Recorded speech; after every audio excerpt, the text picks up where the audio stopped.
Hello everyone. I am sitting outside the hospital and I've just had my last radiation treatment. I can't tell you how excited I am. On the way in here, it's been a mixture of just grinning to myself and crying. I got really quite emotional about it. And it's like when you get diagnosed, you have this picture of your life in your head, where it's going and all that sort of stuff. And it's like someone just takes all of that and puts it on a shelf and just goes, don't really care what you had planned. This is what's happening for you. And it's the weirdest sensation. And what's going on for me today is that I feel like someone has taken it back off the shelf and handed it to me and gone, right, get out there, get on with it. And it's a fascinating feeling, having just walked out of the hospital. They've just been gorgeous. This is at the Frankston Private in the Genesis Centre, and they have just been the most gorgeous people. Every single person I've come across has been beautiful, and the care has been amazing, and can't recommend them enough. Not that I want any of you to need that recommendation, but it's been a real part of the journey. We're not finished yet. I've got to go back to the hospital 10th of March for a checkup. I've now got a deal that's with the radiation oncology. Then I've got appointments for the oncologist for the drugs that they want me to go on next, and it's a drug called tamoxifen for 5 years. And I've spoken about this before. It's a hormone receptor blocker. So what that does is it will block any receptors in my body to receive the hormones I'm making for estrogen and progesterone. And what this does, it will force my body into experiencing menopausal symptoms, but it will also stop any future breast cancers of this variety. Ideally, it'll stop those from growing or reduces the risk of those growing again. Now, what I also have to do is when I go back to the hospital and see the oncologist, and I'm actually going to try and bring that appointment forward, is she wants me genetically tested because of our family history of this. I've got through my mum's line, mum's had breast cancer, all three of her brothers have prostate cancer, and then it goes up to my nan dying of cancer and stuff like that. And I believe my grandfather also died of cancer.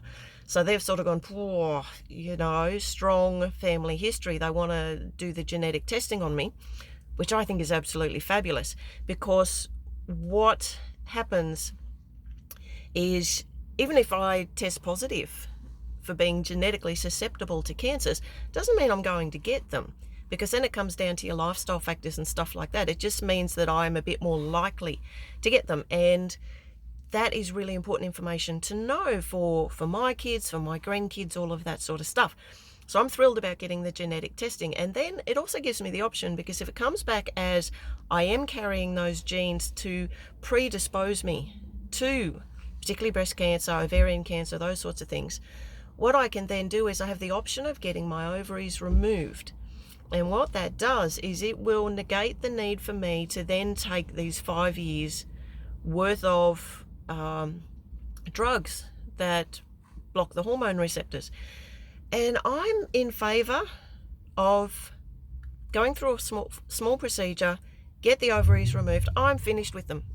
I'm close to menopause, and so I'm done with them. It's like, take those suckers out. I get a week or two of discomfort and I'm done, as opposed to artificially blocking the hormones and artificially changing the situation within my body through drugs. I would rather have a small procedure and then allow my body to re-establish its equilibrium with the support of complementary and natural therapies. So I'm leaning that way. Again, don't know if I need to do that. We need to get the genetic testing first. So that's the path I'm on. Right now I'm just stoked. I went out this morning with my gorgeous partner and I bought up a stack of art canvases. So I'm going to, moving forward for me, there's a lot of art involved, because it's something that I've always put off, because you've got to do terribly sensible things like earn money. And now it's just time. This has showed me it's time to live my life. It's time to trust myself. It's time to do what I want to do, because you just don't know. You don't know what your timeline is, and it's generally not what you thought it was. So I've been warned twice that, I need to get on with doing exactly what I want to do. And that's what I'm going to do. So I have, how many canvases did I get? I've got over 20 canvases. Little ones, but if I get on a roll, that could keep me busy for a day. So I'm super excited. I am super, super excited about moving forward, about crafting my own life, about now allowing the body to heal from the radiation. The effects of the radiation treatment can continue to increase for the next week or two. So I've already started a little bit of peeling. I'm quite red. That can intensify for the next week or so before it starts to back off, because it's an accumulative thing. So just take care of my skin, take care of my health. The fatigue can still take a few weeks before I then start to pick up. And my immune system has been quite compromised while doing this, or at least the radiation can compromise your immune system. I personally feel, with the work that I've been doing with the naturopath, with the acupuncturist, with diet, making sure I remain active physically, given how exhausted I was before I even got diagnosed due to insomnia and hormones and all sorts of things, I actually feel better now after the surgeries and after the radiation than I did to start with. So my body, within this onslaught of things that can destroy your immune system, my body's actually been improving. My sleep's been improving, because I believe the natural therapies, the work with diet, the staying active, really, really supporting my system. I actually believe my system's been improving through this. So another week or two, give my body the continued rest it needs, and then we need to move on. The next stage for me in terms of my personal health care is I need to lose some weight, because if your weight is closer to your ideal weight for your frame and your height, it really significantly lowers your risk of cancer. So I've been told about 8 to 12 kilos to lose. So that's sort of something that I'm going to work on moving forward after I've given my body a little bit of a rest. And so it's about crafting the best life I can physically, not only with the art and stuff like that, but physically, to take this body, really nurture it, really look after it, physically, emotionally, spiritually, all those sorts of things, and just make the most of the life that I have. And I intend to do that. I really, really intend to do that, and just wring the best out of life. And these experiences really push you to confront and to look at your life. So I'm going to go home. I'm going to hug my partner. I'm going to just sit back and just enjoy. I'm just going to enjoy. I'm so grateful to you all for being part of this journey.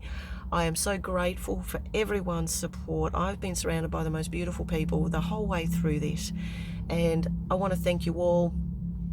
If sharing any of my videos help someone else get through the journey, and to have faith in their body, to have some faith in the process, to consider alternatives, just to hear someone else who's been through it, then share this around. I'm just, if I can help someone, then that absolutely makes my day. So I'll still stay in touch. We'll still chat about different things that I learned, and we'll talk to you soon.